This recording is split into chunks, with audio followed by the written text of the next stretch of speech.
Buenos días, Ágape. Buenos días, hermanos en Cristo. ¿Qué tal con este año, hermanos? Acaba de ser diciembre y ya casi llegamos otra vez. Es increíble cómo ha corrido el año. Yo me quedé sorprendido. Esta semana me llamaron en mi trabajo y me preguntaron que si ya tenía listo el budget del otro año. Hermanos, se me pasó el tiempo de hacer el budget y no me di cuenta. O sea, porque el año ha volado.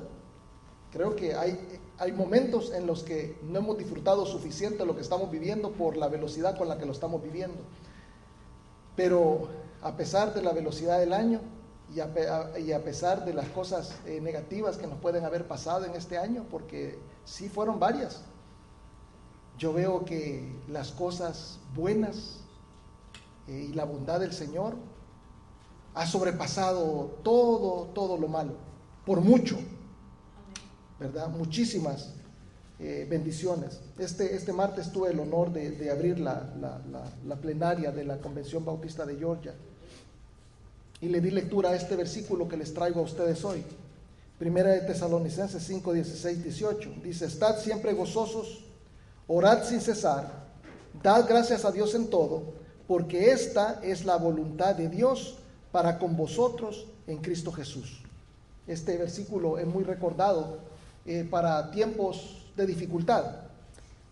Y fíjese, yo lo leo y me doy cuenta de que nos está invitando a tener gozo en todo momento, aun cuando el tiempo es malo, porque el Señor tiene un propósito para las cosas que nos suceden. Y nosotros no podemos ver ese propósito, no podemos ver no tenemos todos los, yo le llamo siempre, todos los elementos de juicio que el Señor tiene para hacernos pasar por esas situaciones. Pero yo mismo les dije de que me di cuenta de que sufrimos mucho este año, ¿verdad? Mientras estuvimos fuera de aquí de Ágape y cuando regresamos a Ágape sufrimos mucho, pero eso nos fortaleció. Y no podíamos ver el resultado de lo que el Señor nos estaba haciendo pasar en ese momento. En ese momento tocó soportarlo, pero soportarlo no es lo único que debemos de hacer, sino gozarnos en ese momento, porque el Señor tiene control de las cosas y Él sabe por qué estamos pasando por eso. También nos dice este versículo que oremos todo el tiempo. Fíjese que cuando estamos en problemas, gravitamos a la oración. Estamos en problemado y a caer de rodillas. Pero me pareció curioso que uno de los testimonios, y no estoy seguro quién fue el que lo dijo, cuando estamos bien, no se nos ocurre ponernos de rodillas con la misma pasión para dar gracias. No se nos ocurre. O sea, pareciera de que casi estamos diciendo, nos merecemos estar bien. Casi como que sintiéramos que el Señor nos tiene que dar lo que nos da. Y yo creo que no es así. No es así. Él nos da porque es abundantemente bueno, pero abundantemente tenemos que dar gracias por lo que nos da. Entonces, dad gracias en todo, dice, porque esa es la voluntad de nuestro Señor en Cristo Jesús. Y hoy no vamos a hablar de gozo, y hace poco hablamos de la oración, pero vamos a hablar ahora de dar gracias. Y me parece curioso cómo Lucas 22 está reforzando este versículo de la Biblia. La Biblia es congruente. Una parte de la Biblia y otra hablan lo mismo porque es la misma palabra de Dios. Y aquí pude ver yo cómo casaba que había que orar en todo tiempo, porque nuestro mismo Padre Celestial, Dios en la carne, Jesucristo, oraba constantemente. Eso es lo que vimos cuando estábamos estudiando la oración. Y ahora ahí mismo en el capítulo 22, pero en el pasaje anterior al que vimos hace 2 semanas, podemos ver ese momento en que Jesús está dando gracias. Y ya lo dijimos mientras hablábamos de la oración, que es un momento de gran dificultad. Se está acercando el momento en que lo van a entregar. El siguiente día el Señor ya iba a estar sufriendo. Esto, Lucas 22, se da día miércoles. El Señor muere viernes. O sea, muy poquito tiempo después de esto, y Él lo sabe, viene una tribulación terrible. Pero el Señor está dando gracias. Y fíjese que yo necesito que veamos todos juntos con detenimiento lo que el Señor está haciendo, porque aprendemos mucho de eso, nos enseña en demasía.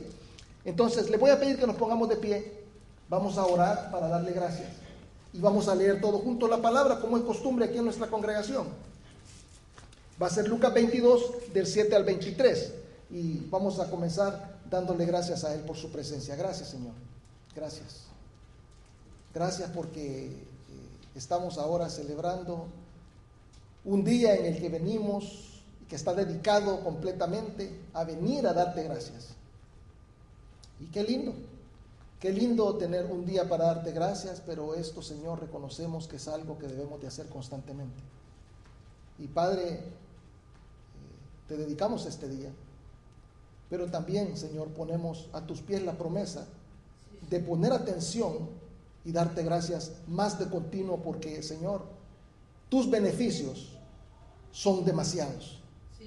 Y te doy gracias, Señor, por la vida de cada uno de mis hermanos, la manera como los bendices, los acompañas, caminas con ellos, la manera como los guías, los proteges, los libras, los salvas. Qué bendición, Padre, gracias. Permanece con nosotros, Señor, queremos honrarte. Señor, quiero sentir que estás en medio de los hermanos y que estás asintiendo con tu cabeza lo que yo hablo, Padre. Que no hable de mí mismo, Señor, sino que sea tu Espíritu guiando mi lengua, Padre, para que seas tú ministrando a la congregación.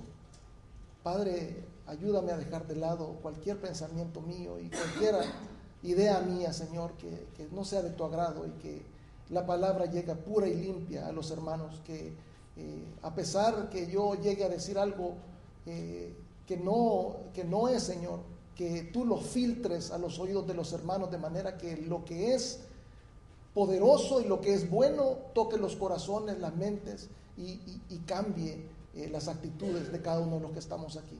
Gracias por ministrarnos. Es en el nombre de tu Hijo Jesucristo que te doy gracias. Amén. Así de pie, vamos a leer entonces Lucas 22, del 7 al 23. Todos juntos. Llegó el día de los panes sin levadura, en el cual era necesario sacrificar el cordero de la Pascua. Y Jesús envió a Pedro y a Juan diciendo: id, preparadnos la Pascua para que la comamos. Y ellos le dijeron: ¿dónde quieres que la preparemos? Él les dijo: he aquí, al entrar en la ciudad os saldrá al encuentro un hombre que lleva un cántaro de agua. Seguidle hasta la casa donde entrare, y decida al padre de familia de esa casa: el maestro te dice, ¿dónde está el aposento donde he de comer la Pascua con mis discípulos? Entonces él os mostrará un gran aposento alto ya dispuesto, preparad allí. Fueron pues y hallaron como les había dicho, y prepararon la Pascua. Cuando era la hora, se sentó a la mesa y con él los apóstoles. Y les dijo: cuánto he deseado comer con vosotros esta Pascua antes que padezca. Porque os digo que no la comeré más hasta que se cumpla en el reino de Dios. Y habiendo tomado la copa, dio gracias y dijo: tomad esto y repartidlo entre vosotros, porque os digo que no beberé más del fruto de la vid hasta que el reino de Dios venga. Y tomó el pan y dio gracias y lo partió y les dio diciendo: esto es mi cuerpo que por vosotros es dado, haced esto en memoria de mí. De igual manera, después de que hubo cenado, tomó la copa diciendo: esta copa es el nuevo pacto en mi sangre, que por vosotros se derrama. Mas he aquí la mano del que me entrega está conmigo en la mesa. A la verdad, el Hijo del Hombre va, según lo que está determinado, pero ay de aquel hombre por quien es entregado. Entonces ellos comenzaron a discutir entre sí quién de ellos sería el que habría de hacer esto. Bendito sea Dios por su porción de la palabra. Hoy pueden tomar asiento. Yo veo que comienza ahí el versículo 7 diciendo: llegó el día de los panes sin levadura, el cual era necesario sacrificar el cordero de la Pascua. Y nosotros regularmente cuando estamos leyendo la Biblia, pasamos por encima de esta clase de pasajes y no nos damos cuenta de la riqueza de lo que nos está diciendo. Este pasaje solo se puede tirar uno fácil 2-3 días explicándolo. Y fíjese, les voy a decir en resumido qué es lo que está diciendo ahí. Moisés, Dios por medio de Moisés le dio a los israelitas una ley. Y en esta ley también se les ordenaba celebrar algunas fiestas. Y aquí estamos viendo 2 de las fiestas. Esta fiesta, las 2 estas, son las primeras del año. Se celebran, todavía las celebran los judíos, en la primavera de cada año. Y la primera dura un día y la segunda dura 7, o sea, las 2 en total son 8 días. Y la primera es la Pascua. Y la Pascua, en inglés Passover, ¿verdad? O pasar por encima, era para recordar cuando los israelitas estaban cautivos en Egipto y la última plaga de Egipto se vino y el Señor prometió no quitarle la vida a los primogénitos de los israelitas, porque eso es lo que iba a hacer la plaga, iba a matar a todo primogénito. ¿Cómo es que se salvaron estos niños? El Señor les dijo, maten un cordero. Y ahí viene ahí viene Pascua. Porque matan el cordero, utilizan la sangre, la ponen por todo el marco de la puerta, y entonces cuando pasa el destructor, llevándose la vida de los primogénitos, ve la sangre y pasa por encima de esa casa. No entra a la casa, no que la pasa. Tenemos en inglés una palabra también, skip, como saltársela, se la salta prácticamente. Passover quiere decir, se saltaba la casa, o sea, veía la sangre y evitaba esa casa, se iba de largo.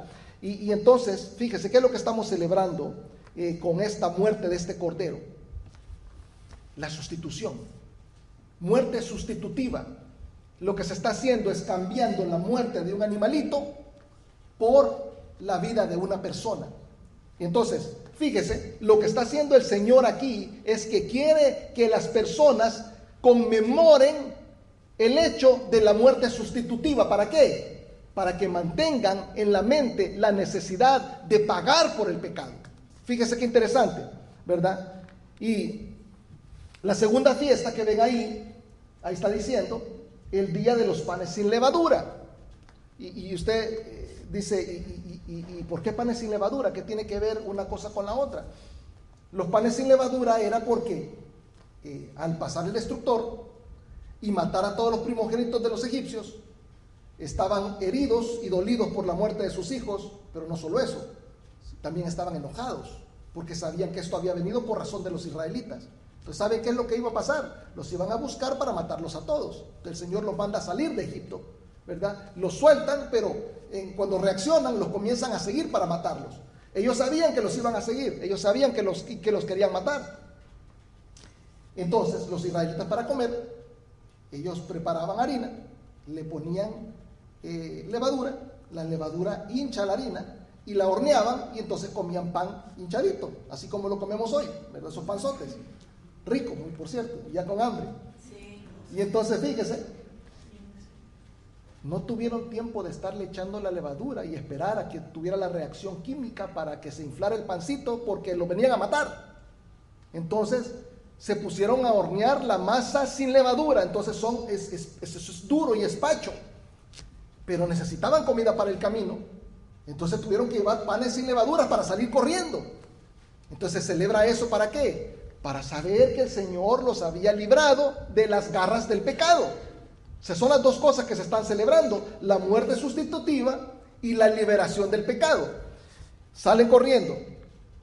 Y fíjese, me parece interesante que así cuando uno sale corriendo, así es, uno ni se fija en lo que uno está haciendo, ¿verdad? Y estos salieron corriendo y tenían que llevarse el pan así, sin levadura, porque no había tiempo. Yo no sé si a ustedes les pasa en las mañanas, por lo menos día domingo, yo sé que creo que les tiene que pasar, ¿verdad? Que venimos ahí, las mujeres vienen sin maquillaje y los hombres vienen con la corbata deshecha, ¿verdad? Y a veces se nos olvidó el cincho, y ya saben ustedes lo que me ha pasado a mí a veces aquí.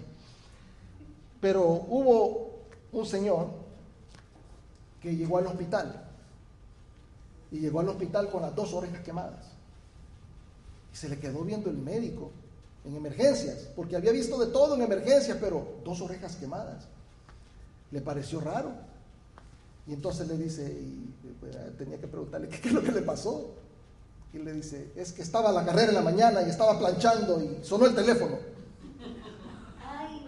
Y le dice, ¿y la otra? Pues tenía que llamar al 911, le dice. Se quemó una, después se quemó con la misma plancha. Hermanos, uno cuando sale a la carrera así es. Sale así es, ¿verdad? Sale encarrerado.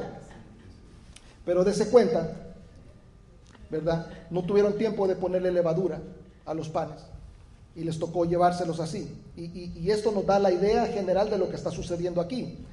Le puedo leer el resto del pasaje y ya más o menos saben cuál es el contexto. Dice, y Jesús envió a Pedro y a Juan diciendo, id, prepararnos la Pascua para que la comamos. Ellos le dijeron, ¿dónde la prepararemos? Él les dijo, he aquí, al entrar a la ciudad, os saldrá al encuentro un hombre que lleva un cántaro de agua, seguidle hasta la casa donde entrare y decida al padre de familia de esa casa, el maestro te dice, ¿dónde está el aposento donde he de comer la Pascua con mis discípulos? Entonces, él os mostrará un gran aposento alto, ya dispuesto, preparad ahí. Fueron pues, hallaron como les había dicho y prepararon la Pascua. Cuando era la hora, se sentó a la mesa con él y los apóstoles. Y fíjese, esto es lo importante. Y les dijo, cuánto he deseado comer con vosotros esta Pascua antes que padezca. Porque os digo que no la comeré más hasta que cumpla en el reino de Dios. Y habiendo tomado la copa, dio gracias. Dio gracias y dijo, tomad esto y repartidlo entre vosotros. Fíjese de que estaba tratando de tomar la ruta corta esta semana. Tenía mucho que hacer. Y traté de buscar qué es lo que decían otros estudiosos de la Biblia acerca de la razón por la que el Señor está dando gracias. Y no me lo van a creer.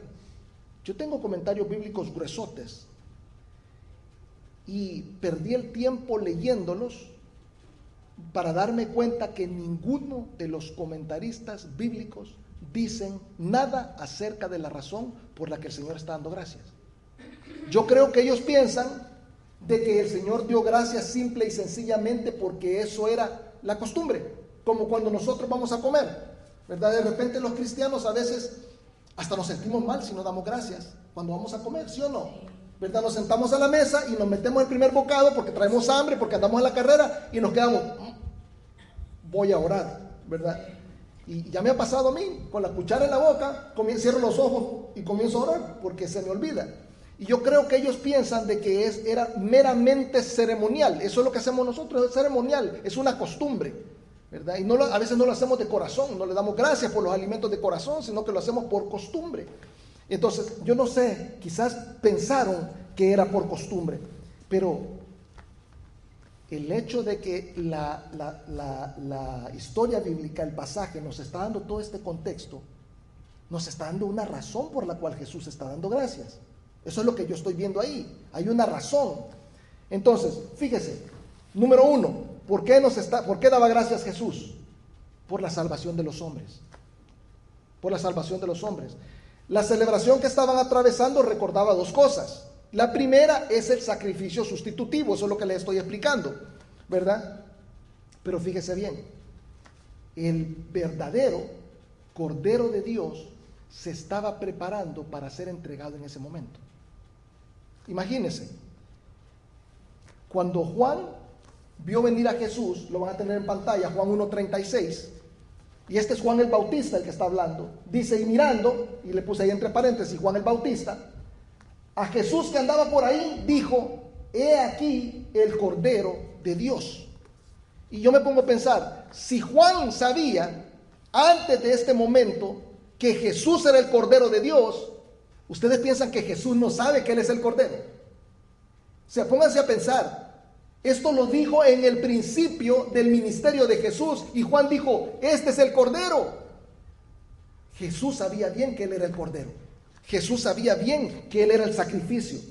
Y me parece interesante que el Señor da gracias por el sacrificio. pero el sacrificio es Él. Y me doy cuenta de que Él sabía también que el momento había llegado. El momento de sacrificarse había llegado. Fíjese que hasta Lucas lo sabía. ¿Usted piensa que el Señor no lo sabía? Hasta Lucas lo sabía. Si usted mira el versículo 14 del 22, dice, fíjese, cuando era la hora se sentó a la mesa con los apóstoles. La hora no era antes, la hora no era después. Esa era la hora. Ahora el hermano Pablo dijo algo bien interesante. El Señor ni se adelanta ni se atrasa. Tiene un momento en que hace las cosas. Y fíjese bien, ese era el momento, esa era la hora. Así como cuando Isaac fue sacrificado, hermanos. Y ustedes saben que iba a ser sacrificado y ya lo tenían acostado y ya tenía el cuchillo en la mano Abraham y apareció el sacrificio, un animalito para sustituirlo. Todo esto es simbolismo, es para que entendieran la sustitución, desde ahí viene. Y ahora, en el momento indicado, cuando debe de ser, iba a ser sacrificado el cordero. Jesús está agradeciendo por la provisión de la salvación a través del sacrificio, cuando era Él el sacrificio. Yo me pongo a pensar, qué interesante que los comentaristas bíblicos piensen así, que piensan que quizás, porque como no veo explicación, yo no encuentro otra razón. Yo creo que lo único que están pensando es que esto es ceremonial. Pero yo me pongo a pensar, usted celebra una boda y usted hace un brindis, porque regularmente se hace un brindis con champaña, ¿verdad? Champaña sin alcohol nosotros los cristianos, ¿verdad? O no sé cómo habrá hecho la suya, ¿verdad? Pero sin alcohol hacemos los cristianos. Y cuando usted da gracias o cuando hace ese brindis, no está dando gracias por la champaña, está dando gracias por el evento, por lo que está sucediendo. Entonces, lo que estaba sucediendo en ese momento es por lo que Jesús está dando gracias.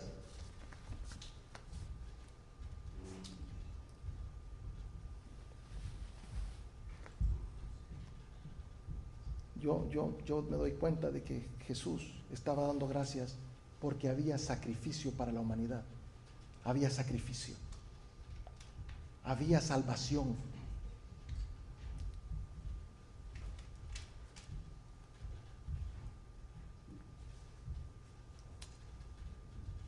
Fíjese cómo dice la primera de Corintios 5:7 en pantalla. Limpiados pues de la vieja levadura. Qué curioso que está ocupando el mismo lenguaje de la festividad. Limpiados pues de la vieja levadura, para que seáis nueva masa, sin levadura como sois. Porque nuestra Pascua, que es Cristo, o sea, como dice nuestra Pascua, ¿que es quién? Cristo. ¿Quién es la Pascua? Cristo. O sea, fíjese, Pablo se da cuenta que la Pascua es Cristo. El Passover es Cristo. El brinco, no vamos a ser destruidos. ¿Por qué? Porque Cristo es la Pascua. Él fue el sacrificio. Fuerte, interesante. Ya fue sacrificado por nosotros. La Pascua ya fue sacrificada por nosotros. La Pascua original y todas las Pascuas subsiguientes que estaban celebrando año con año, solo era una sombra de lo que había de venir, una representación de lo que Jesucristo iba a hacer.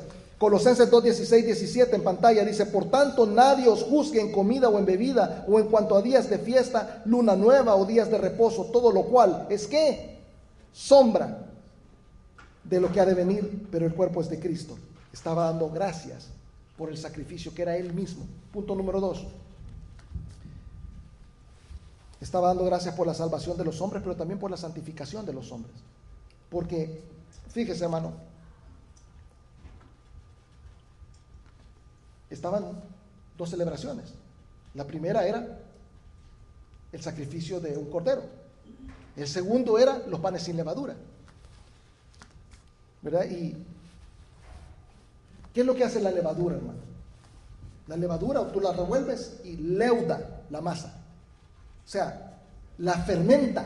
Eso es leudar. Si usted busca leudar en el diccionario, es fermentar. ¿Qué significa fermentar? Va a tener en pantalla, y según la Real Academia Española de la Lengua, fermentar, dicho de un hidrato de carbono, fíjese, degradarse por acción enzimática. Degradarse. O sea, lo que está diciendo es que fermentar es degradar. Y fíjese, ¿qué es lo que el pecado le hace a la humanidad? La fermenta. La degrada. El pecado degrada al hombre. Entonces, el Señor no solamente nos está salvando, sino que nos está dando la oportunidad de ser diferentes. No en el futuro, no cuando estemos con Él, sino que inmediatamente podemos hacer esos cambios. Comienza una vida nueva en Jesucristo, una vida reformada, una vida en que dejamos atrás lo que éramos. Y eso es lo que hacemos aquí en la iglesia. Nosotros vemos a las personas venir a Cristo y comenzar a dejar atrás lo que eran. Comienzan a dejar el vago, ¿verdad? Nuestro hermano Víctor dijo ahora, yo era, ustedes no saben lo que yo he sido. Y yo mismo les puedo dar fe de que yo no era aceptable de ninguna manera al Señor. Pero el Señor nos cambia, nos recibe, nos salva, pero no solo nos salva, sino que comienza ese proceso de santificación. Fíjese qué bueno es el Señor, que nos permite que comencemos a dejar esa vida pasada, todo eso malo, dejarlo atrás. Fíjese que los discípulos, el Señor les decía, dejen la levadura, y los discípulos no le entendían, y está en Mateo 16, 11 y 12.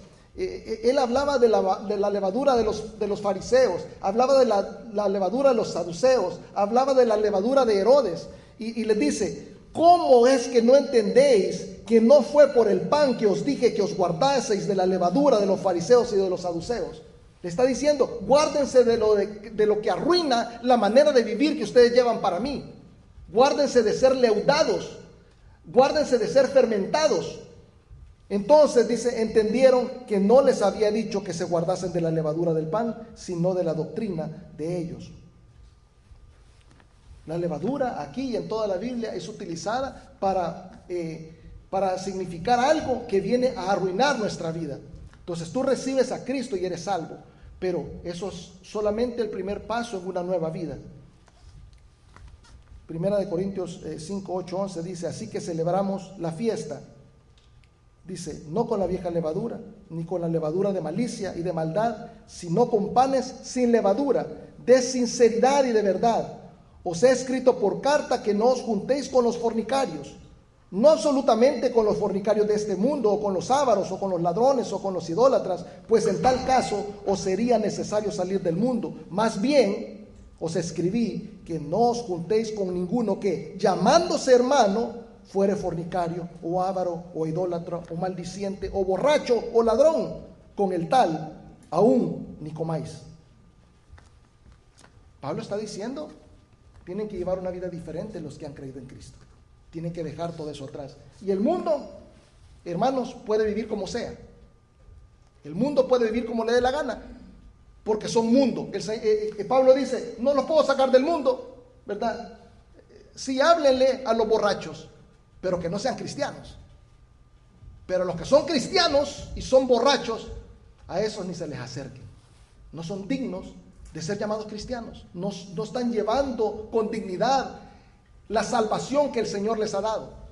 Ni se junten con ellos. Jesús da gracias porque Él es el sacrificio, Él es el Cordero, pero también por la santificación que viene. Son dos celebraciones las que estaban ocurriendo en ese momento. La primera es la salvación, la segunda es la liberación del pecado. Hemos sido liberados del pecado, hermanos. No tenemos que permanecer ahí, no tenemos que permanecer agarrados, no tenemos que permanecer abrazados del pecado. Podemos soltarnos los brazos del pecado y librarnos, correr, huir. Somos el pan sin levadura. Nosotros somos el pan sin levadura, los que hemos salido corriendo de la garra del pecado. Jesús daba gracias por la salvación de los hombres, número 1. Jesús daba gracias por la santificación de los hombres, número 2 y 3, porque moraría entre los hombres. Fíjese que la salvación la provee Dios para los hombres, ¿verdad? Se sacrifica a sí mismo. Al recibirlo, se comienza el proceso de santificación. Pero eso, ¿dónde deja Dios? ¿Es eso suficiente para Dios? Nosotros entonces somos salvos, ahora vivimos una vida diferente y Dios allá lejos, tranquilo. No, el Señor no está en paz. Él no quiere estar distante, Él no quiere estar aparte, Él quiere estar con nosotros. Él quiere venir a morar en nosotros. Y a mí me parece interesante que el Señor llama al pecador, y es un versículo que nosotros utilizamos todo el tiempo cuando hacemos el llamado, Apocalipsis 3:20, lo van a tener en pantalla. Dice: he aquí yo estoy a la puerta y llamo, si alguno oye mi voz y abre la puerta, entraré a él y cenaré con él y él conmigo. O sea, vamos a comer juntos, vamos a tener comunión. Quiero estar contigo, quiero que me permitas entrar en tu corazón, quiero reinar en tu vida, quiero salvarte del pecado. Esa es la necesidad que tiene nuestro Señor. Y fíjate, hermano, yo puedo ver en el mundo como la otra gente no les importa, ¿verdad? Ustedes vienen a la iglesia y se dan cuenta que hay amor en la iglesia. ¿Por qué? Es el amor de Cristo. Es el amor de Cristo. Él nos ha salvado y ahora nos hace personas diferentes, nos hace personas llenas de amor que recibimos a los otros. Pero el mundo no se preocupa por los demás. De repente lo hacen solamente porque lo vean. Fíjese que yo miraba de pequeño un programa, lo miraba mi papá, pero yo lo estaba viendo siempre ahí. Hoy en la historia, yo no sé si ustedes, alguno de ustedes que es salvadoreño se acordará, porque no sé si son de mi edad, ¿verdad? Pero los que ya andan raspando los 50, creo que se van a acordar junto conmigo que estaba ese programa, Hoy en la Historia. Lo pasaban por unos 2-3 minutos y contaban cosas que habían pasado en ese día en la historia. Bien bonito el programa, pero era rápido el programa. Fíjese que en uno de esos programas salió la historia del momento en que recordaban cómo 6 aviones de la naval estadounidense habían sido desahuciados por su capitán. Era la Segunda Guerra Mundial y había un portaaviones en el centro del mar, y mandaron a 6 aviones a que buscaran submarinos. O sea, fíjate, ellos volaban arriba del mar y si los submarinos estaban un poquito a la superficie, ellos podían ver la manchota, ¿verdad? Que ahí estaba el submarino y podían reportar la localización para atacarlos. Anduvieron en misión los 6 aviones y comenzó a oscurecer y tenían que regresar. Y cuando regresaron no encontraban el barco, no encontraban el portaaviones. Lo que había sucedido es que el capitán tenía miedo que por las luces lo localizaran los enemigos. O sea, ellos andaban localizando enemigos, pero también los enemigos andaban localizándolos a ellos. Entonces ordenó un apagón en todo el barco. El barco estaba completamente a oscuras y los pilotos no podían ver dónde aterrizar, y entonces pidieron que por lo menos le pudieran encender una luz para ver dónde iban a caer, y el capitán les dijo de que no era negociable. Y los 6 aviones comenzaron a mandar mensajes por radio desesperados porque se les estaba acabando el combustible. ¿Y saben qué? Apagaron el radio también. ¿Sabe qué pasó con los 6 aviones? Cayeron al mar. Cayeron al mar. Los 6 aviones cayeron al mar. Y a uno le parece insólito. Y yo me pongo a pensar, este hombre no solamente estaba a cargo de la tripulación, también estaba a cargo de los 6 aviones. Y yo más creo es que si lo localiza el enemigo, lo destruye. O sea que él estaba pensando en su bienestar, estaba pensando en su vida, y no pensó en los 6 que cayeron al mar. Pero Jesús no era así. Jesús estaba a punto de morir, fíjese.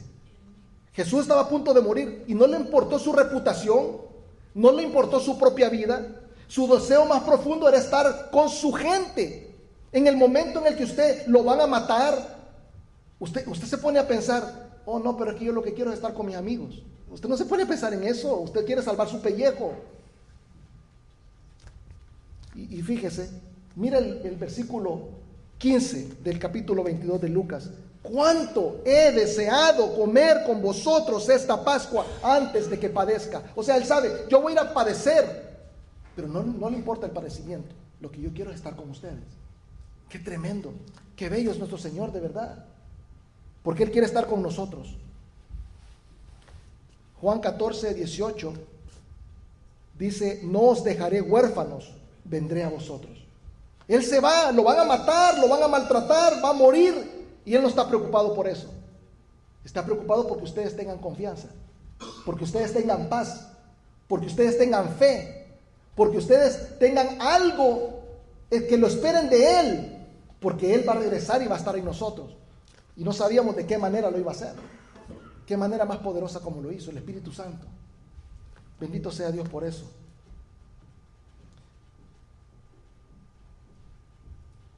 Yo creo que estas razones por las que Jesús ha dado gracias, todas ellas, son las mismas razones por las que nosotros debemos de dar gracias. Estoy seguro. Yo creo que debemos dar gracias por nuestra salvación de mano de tan grande Salvador. Debemos de dar gracias por nuestra santificación tan necesaria para ser agradable a Dios. Porque podemos ser salvos y ser desagradables a Dios. Podemos ser salvos y vivir una vida que no le gusta a Él. Pero es un completo desagradecimiento a su sacrificio y a su amor. Y también tenemos que dar gracias porque Dios mismo mora en nosotros. Él está con nosotros, nos consuela, nos escucha, nos guía, nos provee. Y cuántas cosas más podemos enumerar que el Señor está haciendo constantemente por nosotros. Yo le doy gracias a Dios por cada una de esas cosas. Bendito sea nuestro Señor. Oremos. Padre Todopoderoso, gracias. Gracias por la salvación. Gracias por la santificación, Señor, porque yo puedo ver a cada uno de mis hermanos y a mí mismo que llevamos una vida completamente ajena a tus deseos. Y ahora, Señor, no somos perfectos, como el versículo que leyó mi hermano Pablo. Padre, sabemos que no lo hemos alcanzado de ninguna manera, pero Padre, proseguimos a la meta. Seguimos adelante al supremo llamamiento en Cristo Jesús, a ser más como tú, Señor, a hacerte agradables en nuestra vida, a arrepentirnos de habernos alejado de ti y ahora volver a esa unión contigo. Padre, que cada uno de los que están acá se vayan convencidos de que deben de estar cerca de ti, de que no pueden permanecer lejos porque son tus hijos. Todos los que han creído en ti, Señor, que como los pollos busquen estar debajo de tus alas. Bendito sea, Señor, por cada uno de ellos. Es en Cristo Jesús que te doy gracias. Amén.